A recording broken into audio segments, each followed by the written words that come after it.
Hi everyone, my name is Isabella Turner and I'm going to be presenting on artificial intelligence, also known as AI, in marketing.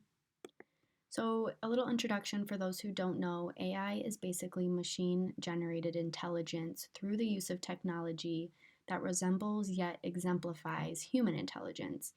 A few of its benefits include increased customer and employee satisfaction, allowing marketers to focus on the big picture and future paths of the company rather than minute details, and it can also ultimately spark profit growth. To provide a little bit of background, there has been a steady, continuous growth of technology over the past few decades. Each era of new technology seems to come and go, but it always leaves with a lasting influence on the next. So it's because of this rapid improvement that we've reached as advanced of a stage as AI and can furthermore take advantage of it. So AI allows us to collect, interpret, and apply massive amounts of data to marketing strategies to achieve the benefits discussed in the last slide. And although AI is still in its early stages of development, it can already do so much more than any human can. Moving on to the project plan, there are three main steps to adopting AI technology in your company. The first step is preparation, which includes determining which departments are in need. AI is most commonly applied to marketing, but can also be useful in human resources and sales, for example. The next step is to brainstorm which processes within that department could be improved. And lastly, you want to solidify a plan of action within context and within the scope of your company. The second step is integration. So before implementing AI, it is important to first revamp any existing, maybe weak operations, because although AI can make processes more efficient, it can't necessarily strengthen them all on its own. Next, you want to build system reasoning, which includes programming knowledge into the system. And lastly, you want to make sure your software tailors to many different interfaces, from those of the customer all the way to your back-end CRM data.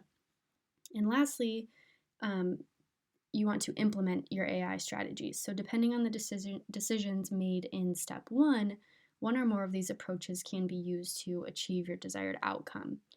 So marketing optimization approaches are best for improving internal strategies that will have a positive effect on both employees and the company.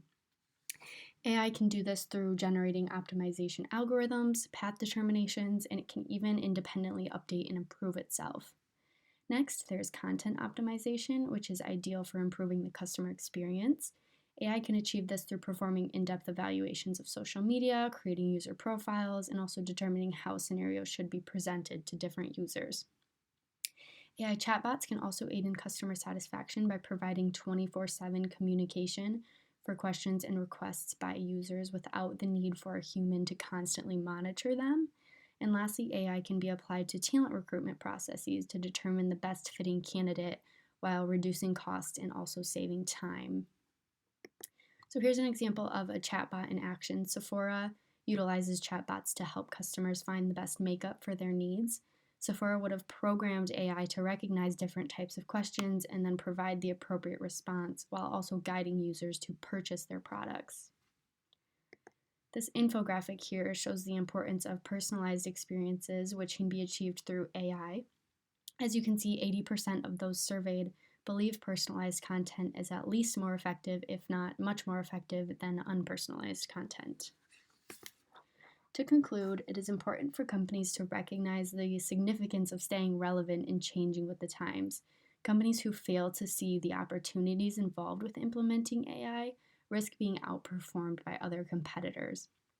AI will improve internal marketing strategies, the customer experience, generate profit growth, and have a positive effect on the global economy.